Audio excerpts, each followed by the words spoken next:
Now, I want you to walk out your front door with me. Don't put your shoes on yet. Just look. Third week of April. The tomatoes ain't even thought about going in the ground. The peas are barely poking their heads up. There ain't a thing in that vegetable patch of yours worth a supper. But right there, along the side of the house, in the shade you never bothered with, there's a crop standing tall and ready. Full grown, harvest size. Right now, this very week, you planted it yourself. Paid good money for it at the garden store. You've raked around it every spring for 20 years and never once thought to put a knife to it. And this same week, clear on the other side of the world, in a grocery store up in northern Japan, that very same plant is sitting in a cooler, wrapped up nice in plastic, got a barcode on it, got a price tag that'd make you blink, got its own harvest season, its own farmer's co-op, its own good name in the region, same as we'd say Lancaster County corn or Ohio maple syrup. They call it a delicacy. You call it a hedge plant. Let me tell you what happened. Because it ain't about taste, and it ain't about whether the thing's safe to eat. It comes down to two men, a long time ago, who had to decide which half of a plant was worth selling. And once you hear how they decided, you won't look at your flower beds the same way again. Over in Japan, this vegetable's got a name, urui. It's part of a whole family of wild spring greens the Japanese call sansai, mountain vegetables, the kind that push up through the melting snow in the hills of Tohoku and tell the whole countryside that winter's finally done with them. They pick it 7, maybe 10 days after the shoot first breaks the soil, while the leaf's still curled up tight like a little green scroll. The old folks over there call it the breath of early spring. Ain't that a fine way to put it? Now the plant itself, the one growing this urui, that's Hosta montana, the big leaf hosta, and I expect you know that word already. You've likely got a dozen of them lined up along your porch this very minute, and never once asked what they were good for, besides looking tidy. Up in a place called Yamagata, the farmers dig the dormant roots up in the late fall and set them in the greenhouse, and they keep the light off the new shoots on purpose. No sun at all. The stem comes up white as milk, tender enough to eat raw right off the stalk. They've even got a fancy name for that one, Yuki Urui, snow urui. The green ones they'll batter and fry or drop in a bowl of clear broth or serve up cold with a little sesame and bonito flake on top. And it ain't just a pretty story either. There's a Japanese table of food values, same as our extension office would put out, and it says 100 grams of this raw green carries 50 milligrams of vitamin C. That's about what you'd get from an orange. It's got your vitamin K for the whole day in one sitting, potassium, folate, and a heap of beta-carotene besides. And where's it growing? In the one strip of your yard the sun never touches, the place you figured was good for nothing. Now here's where the story turns, and you'll want to sit with this a spell. Back in 1823, a German doctor by the name of Philipp Franz von Siebold sailed into Nagasaki Harbor. Japan wasn't letting outsiders in back then, not hardly, but the Dutch had themselves a little trading post on an island there, and Siebold set up as a physician. 6 years he stayed, and the whole while he was quietly gathering up every plant and creature he could get his hands on. Biggest collection any European ever carried out of that country. Well, the Japanese authorities caught him with some maps he wasn't supposed to have, and they put him under house arrest and sent him packing in 1829. But he took his collection with him anyhow. Got back to the Netherlands the next year, settled down, and turned that smuggled knowledge into a right profitable business, selling Japanese plants to gardens all over Europe. He's the same man who brought Japanese knotweed over, and if you know what that weed's done to a field once it takes hold, you know that's a whole other sorry tale. But he's also the man who brought the hosta to Europe, and he sold it strictly as a pretty thing for the garden border. Near as anybody can tell, not one soul in Leiden ever thought to ask the Japanese what they actually did with the shoots. 30 years go by, and the very same mistake happens again, this time on our own shores. A fellow named Thomas Hogg Jr., born in London, raised up in New York. His family ran one of the first big commercial nurseries in that part of the country. He got himself appointed a United States Marshal by President Lincoln in 1862, stationed at the consulate over in Japan. Held that post 7 years, and the whole time he was shipping native Japanese plants home, back to his family's nursery and to another nurseryman out on Long Island named of Samuel Parsons, who grew them up for sale to the American public. Parsons himself wrote back in 1880 that Hogg had given this country more new Japanese plants than near any other collector before him. And among the finest of what Hogg brought back were 2 hostas with fancy variegated leaves, stripes and edges of cream and gold. One of them still sold under his own name to this day. Now here's the plain truth of it, and I want you to hear this part clear. Neither one of these men was hiding what the plant could feed a person. That ain't what happened. They were selecting for what sold. A leaf with pretty stripes on it fetched more money at market than a plain green one, so the stripes crossed the ocean. The eating part, the shoot, the urui, stayed right there in Japan, because not one man in that whole chain of nurserymen was in the business of feeding folks. They were in the business of decorating a yard.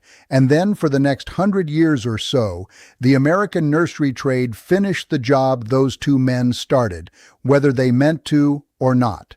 There's near 7,000 named varieties of hosta today. The folks who keep the official record on such things call it the most widely planted perennial in the whole temperate United States. Not too many years back, one of the big garden organizations even named a whole year in its honor. Now go read what the nursery catalogs brag on. They praise a leaf with thick substance, heavy wax, deep corrugation, and, listen close now, excellent slug resistance. One catalog goes right out and says the heavy leaves keep the slugs away. Well, I'll tell you plain what that means. Dressed up in nicer words than they'd use themselves, generations of breeders took hold of a good Asian vegetable and bred it on purpose to be as unappetizing as they could manage. And they did a fine job of it too. But while the nurserymen were out there toughening up the leaf and waxing it over, the deer in your own woods never got the memo. They've been voting the opposite way every single night. Go ask your extension office. North Carolina's puts the hosta right under the heading deer candy. Michigan says the deer will pick a hosta over near anything else you plant. Seek it out on purpose. And the folks up at Connecticut's extension come right out and say it plain. The young leaves are edible. They're served raw and boiled and fried up in Japan, same as I told you. And that's exactly why the local gardener calls it deer candy in the first place. The tastiness is the very reason for the name. The animals in your own yard have been telling you what that plant's for every night for 20 years running. And you've been down at the store buying spray to argue with them about it. There's one more piece to this, and it's a fine one.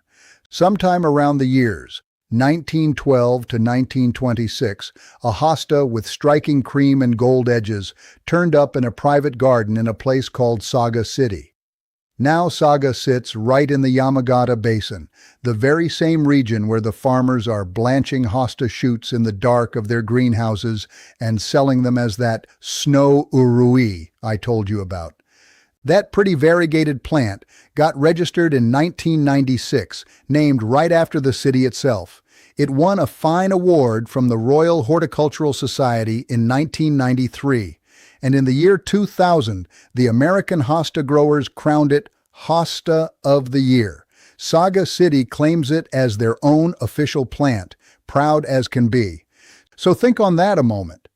The very same patch of Japanese ground that farms this plant, generation after generation, as a serious staple vegetable, that same basin is also the source of one of America's most decorated ornamentals. 2 faces, born of one place, and this country only ever brought home the one, handed it a trophy, and never asked about its sister. Now I'll give you fair warning before I go further. Foraging this plant wild out in the Japanese mountains ain't a thing to take lightly. There's a couple of poison plants, false hellebore they call it, two kinds, that send up a spring shoot looking near identical to a young hosta. Those plants carry a poison in them that'll bring on vomiting, blurred and jumping eyesight, a heart that slows down too far, blood pressure dropping like a stone. Every spring, the poison control folks over there log more than a few mix-ups, but you don't have that worry. Not one bit. You bought that plant yourself, at the store, with your own money. The little plastic tag's probably still sitting in your kitchen drawer this very minute. There ain't a safer patch of urui on this whole earth than the one growing along your own front step, and hardly anybody's cutting it. So here's how you go about it, plain and simple. Cut it early in the spring, same 7 to 10 days after the shoot breaks ground, while the leaf's still rolled up tight like a little cigar. Work the outside ring of the clump and leave the middle of the crown be. Don't you touch the heart of it. Take no more than a third of what's there, and that plant will carry on next year same as if you'd never laid a hand on it. Once you've got your shoots, boil them. 30 seconds up to a minute and a half, no longer. The old Japanese way calls for that step every time, and there's good reason for it. Hostas carry a bitter, soapy compound in them called saponines, same kind of thing you'd rinse off a batch of quinoa before you cook it, and the very reason poison control lists a raw hosta as mildly troublesome for a dog or a cat that gets into it. Saponines wash out in water. A quick boil pulls them right out, and what's left is tender and sweet.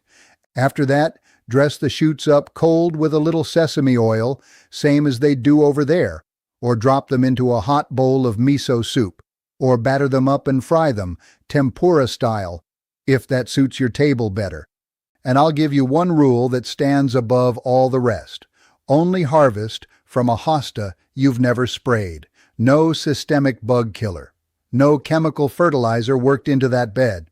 If you've been feeding that plant anything out of a jug, leave it be and eat something else. So here we are again, back where we started. The shoots are pushing up along that shady north side of the house, same as they do every single year. Curled tight, pale down at the base, snap crisp and cool when you break one off, just exactly the way a farmer clear over in Saga wants his. 20 years, and you've had a Japanese vegetable garden growing right there in your flower bed, and never once knew it. All on account of one nurseryman in New York deciding 150 years back which half of that plant was worth selling. The little tag in your kitchen drawer still says ornamental. But that plant's never once agreed with it. Go on out and take a look for yourself. The vault's been sitting open in your own yard the whole time.